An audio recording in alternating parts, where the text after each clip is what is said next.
이번 시간은 시편 1편 강해 복 있는 사람 5번째 시간입니다. 말씀은 시편 1편 5절입니다. 제가 읽겠습니다. 그러므로 악인들은 심판을 견디지 못하며 죄인들이 의인들의 모임에 들지 못하리로다. 복 있는 사람은 그리스도인입니다. 시편 기자는 복 있는 사람을 말씀의 사람이라고 합니다. 여호와의 말씀을 읽고 묵상하는 사람이라고 말합니다. 복 있는 사람은 말씀을 읽고 묵상하며 자기 영혼 가운데 말씀을 깊이 새기며 선과 악을 말씀을 기준으로 구분하는 사람입니다. 그 결과 복 있는 사람은 악인의 꾀를 피할 수가 있습니다. 또한 하나님께서 원하시지 않는 죄인의 길도 피하고 사람들을 위해 강자로 군림하며 자기를 자랑하는 오만한 자들과도 어울리지 않습니다. 복 있는 사람은 시냇가에 심은 나무처럼 흔들리지 않고 굳건히 서서 늘 새로움으로 다가오는 말씀을 통해 그 영혼은 촉촉히 젖어 있게 됩니다. 복 있는 사람의 영혼은 메마르지 않으며 성령의 사역으로 생명력과 활기가 일어납니다. 복 있는 사람의 삶은 생기가 넘쳐나고 그 배에는 성령의 생수가 일어납니다. 여러분, 성령 하나님은 말씀을 통해 역사하십니다. 시냇가에 흐르는 생명수 곁에 있는 나무는 말씀을 옆에 두고 있는 성도입니다. 말씀을 마시며 영혼의 해가를 성도는 경험합니다. 말씀을 통해 성도는 삶의 뿌리와 줄기 그리고 나무 잎사귀마다 살리시는 성령의 은혜로 채워집니다. 그리고 때가 되면 시절을 따라 성령 하나님께서 복을 받은 성도의 삶 속에 열매가 맺어지게 하십니다.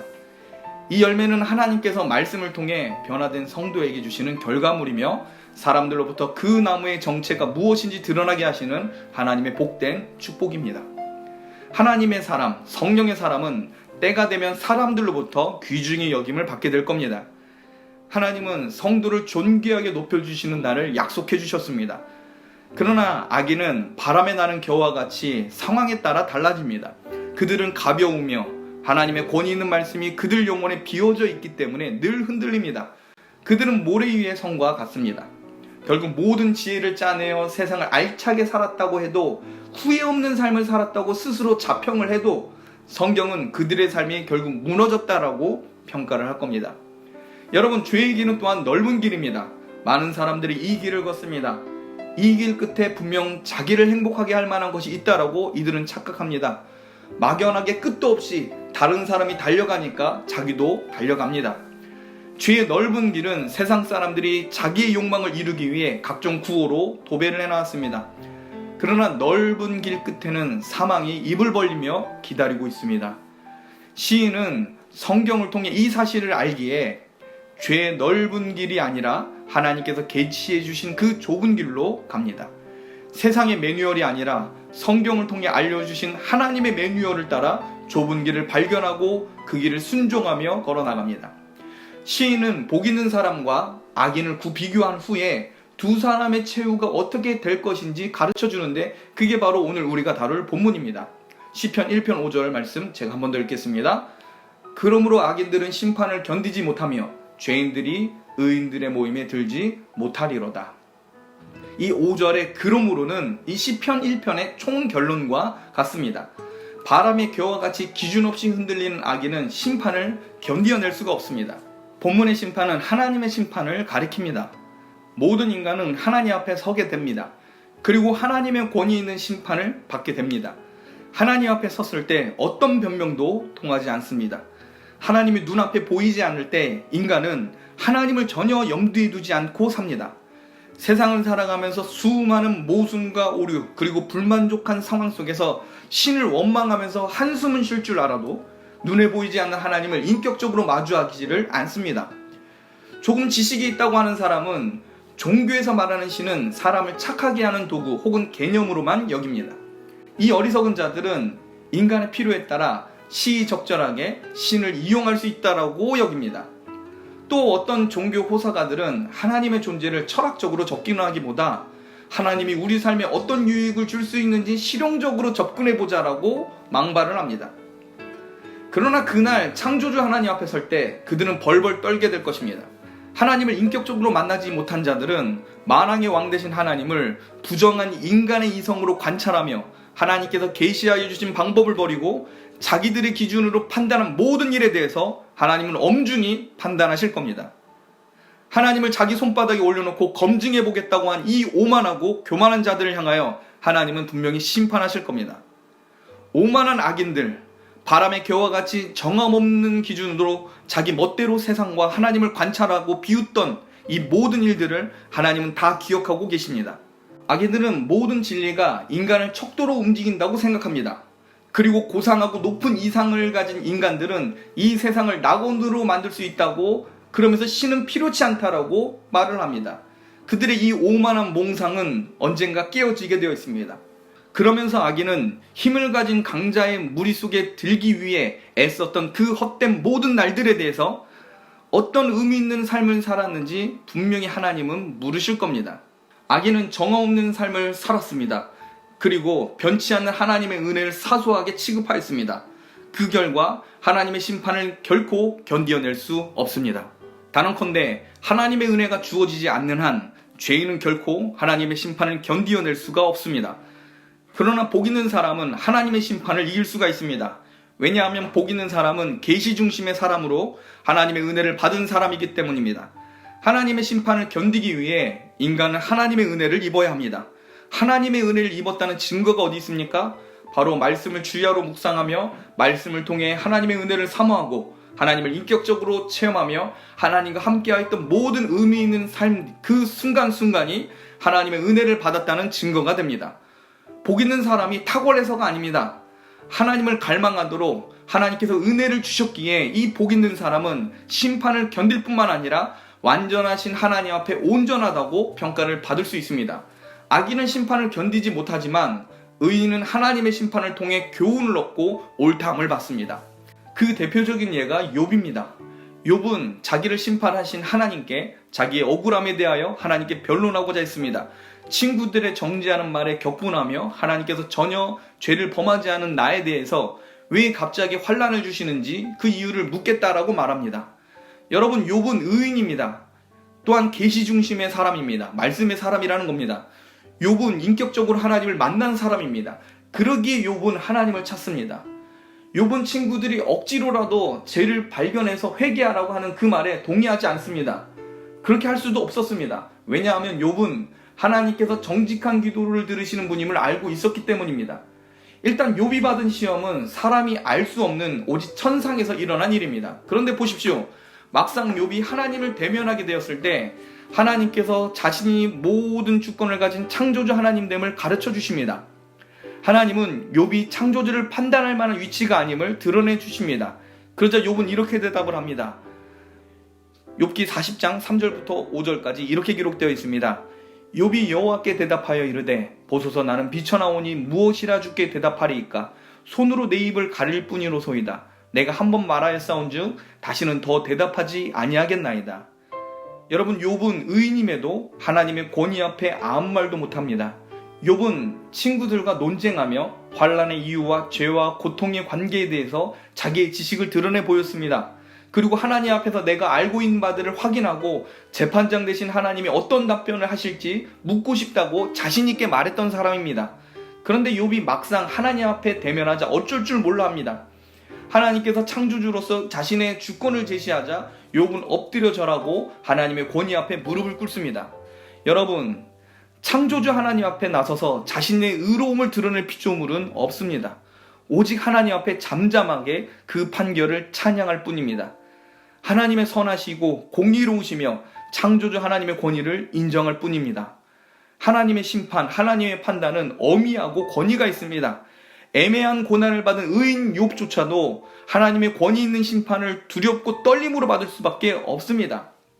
하나님의 심판이 의인과 악인에게 있어서 두렵고 떨리며 압도적인 하나님의 권위 가운데 있지만 하나님께서 의인과 악인을 다룸에 있어서 결정적 차이가 있습니다. 하나님은 의인 욥을 겸손케 하시면서 그를 옳다고 인정해 주십니다. 여러분, 욥이 옳았습니까? 아니요, 욥은 틀렸습니다. 하나님 앞에 당당하게 나를 변론해 보겠다고 했던 그 당당함은 잘못된 것임을 우리는 알 수 있습니다. 그런데 하나님은 욥의 태도가 아니라 욥 자체를 사랑해 주십니다. 왜냐하면 욥은 은혜를 받은 사람이기 때문입니다. 하나님은 욥의 댐댐이가 아니라 윤리적이고 도덕적인 그 어떤 상태가 아니라 하나님을 찾고 갈망했던 그 욥 자체를 사랑하셨고 이 욥을 위로하길 원하셨고 그 욥을 기뻐하셨기 때문에 욥을 옳다고 말씀해 주신 겁니다. 하나님은 욥에게 죄를 찾으시고 욥의 태도에 진노하셔서 큰 화염으로 욥을 진멸하실 수 있습니다. 그런데 그렇게 하지 않으십니다. 그렇게 하셔도 하나님은 선하시고 옳으시지만 그렇게 하지 않으십니다. 왜냐하면 욥은 하나님께 은혜를 받은 사람이기 때문입니다. 여러분, 복 있는 사람, 하나님의 사람이 심판을 이길 수 있는 것은 하나님의 은혜 때문입니다. 그런데 악인은 하나님과 인격적인 조우가 없습니다.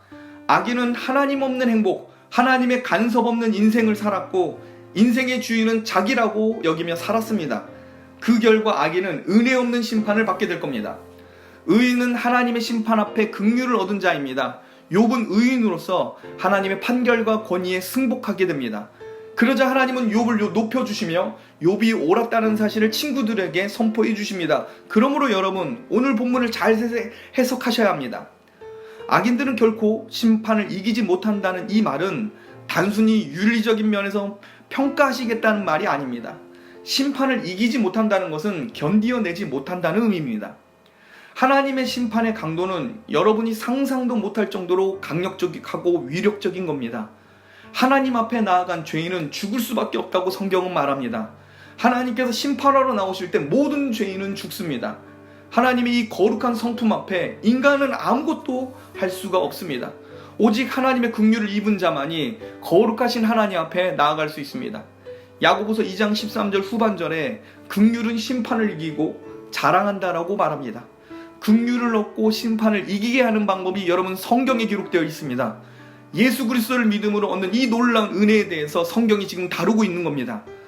특별히 성령 하나님께서 예수님을 믿게 하시는데 이 성령은 성경을 통해서 이 놀라운 사역을 행하십니다. 여러분, 악인은 말씀을 모르기에 하나님을, 예수님을 믿을 수가 없습니다. 성령 하나님은 말씀을 통해 예수님을 인격적으로 만나게 하십니다. 악인의 특징은 하나님의 말씀을 모르는 데 있습니다. 결과적으로 하나님의 말씀을 지키며 살기를 포기한 사람들입니다. 악인들은 하나님의 말씀의 중요성을 알든 모르든 그들은 하나님의 말씀과 전혀 상관없는 삶을 삽니다. 그들은 세상의 물결에 떠내려가며 세상 풍조에 휘둘리는 사람입니다. 악인은 그 세대의 아들, 딸들로 살아갑니다.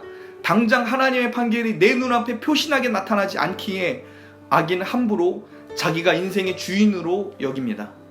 그러나 악인은 결국 하나님의 책망에 관역이 될 것이고 고개를 떨구며 은혜 없는 심판 속에 영원한 형벌을 당하게 될 겁니다.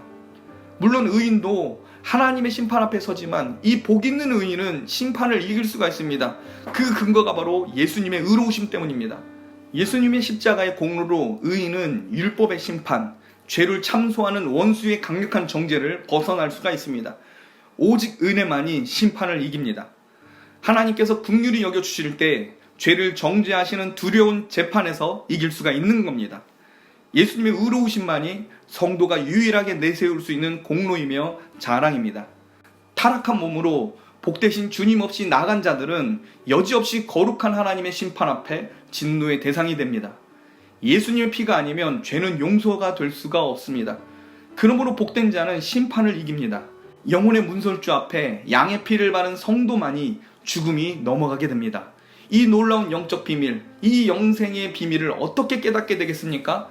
오직 여호와의 말씀, 하나님의 계시, 신구약으로 된 성경이 아니고서는 어떤 책도 이 놀라운 계시를 알려주지 않습니다. 그러므로 여러분은 가장 먼저 말씀의 사람이 되어야 합니다. 그 다음에 성령 하나님께서는 말씀의 내용, 계시의 정신을 여러분 영혼 가운데 불어 넣으시고 성도로서 역동적인 삶을 살 수 있도록 분명히 인도해 주실 겁니다. 말씀을 마치겠습니다. 악인은 심판을 이기지 못합니다. 악인은 하나님의 심판을 견디어낼 어떤 힘도 능력도 없습니다. 악인은 하나님의 은혜를 거부하였기 때문입니다. 악인은 하나님을 즐거워하지 않았으며 또 즐거워할 수도 없습니다. 악인의 영혼은 하나님 앞에 죽은 것과 같기 때문입니다. 복된 그리스도인은 하나님을 즐거워할 수 있도록 성령 하나님께서 그 영혼을 살려주셨습니다. 여러분이 말씀을 즐거이 묵상하고 주야로 말씀을 통해 성령의 생수를 공급받고 계신다면 여러분의 영혼은 살아있는 것입니다. 죽은 자는 목마르지 않습니다. 오직 살아있는 사람만이 목마를 수 있는 특권을 가집니다. 하나님을 향하여 갈망하는 성도는 하나님의 은혜를 받았다는 증거이며 결국 예수 그리스도의 공로 때문에 하나님의 심판 앞에서 긍휼을 얻게 됩니다. 그리스도인이길 바라십시오. 그리스도인이 되기를 소망하십시오. 그리스도인됨을 기뻐하시고 여호와 하나님이 우리의 왕 되심을 즐거워하십시오. 오직 그리스도의 은혜만이 우리의 자랑이고 우리가 충성해야 될 이유임을 고백하십시오.